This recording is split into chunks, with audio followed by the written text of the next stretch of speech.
भारत का सबसे भूतिया गांव जहां एक रात में सभी गांववासी गायब हो गए थे, तब से लेकर आज तक यह गांव वीरान पड़ा है। दिन में भी इस गांव के पास जाने से लोगों को डर लगता है। उस एक रात क्या हुआ था, आज तक रहस्य बना हुआ है। आखिर ऐसा क्या हुआ कि हंसता खेलता गांव एक रात में पूरी तरह से खाली हो गया और सन्नाटा छा गया। सुबह गांव के हर घर में सन्नाटे का डर दिखाई दे रहा था और कुछ नहीं। दरअसल हम बात कर रहे हैं राजस्थान में जैसलमेर के पास कुलधरा गांव की। यह गांव 200 सालों से वीरान है। यहाँ मौजूद कलाकृतियां बताती है कि यह एक समृद्ध गांव हुआ करता था। फिर आखिर ऐसी क्या घटना हुई कि गांव वीरान हो गया और भूतिया बन गया। अब यहाँ टूटे मकान, टूटी दीवारें डर को और बढ़ा देती है। लोगों के लिए रहस्य बना यह गांव अपने अंदर कई कहानियों को समेटे हुए है।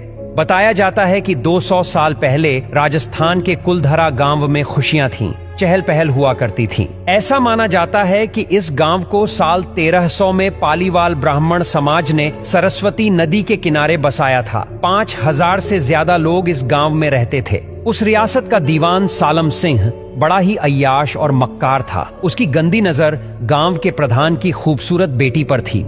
दीवान उस लड़की के पीछे इस कदर पागल हुआ कि वह किसी भी हद तक गुजरने को तैयार था।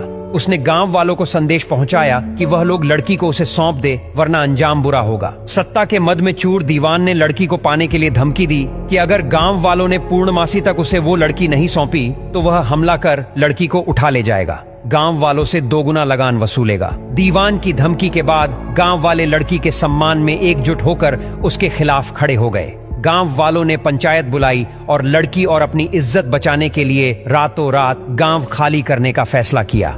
सलीम सिंह के अत्याचार से परेशान होकर कुलधरा गांव के लोग रात में ही गांव छोड़कर चले गए। गांव से जाते जाते ब्राह्मणों ने इस गांव को श्राप दिया कि वहां कभी भी कोई भी व्यक्ति बस नहीं पाया, जिसके बाद से वह कुलधरा गांव वीरान हो गया।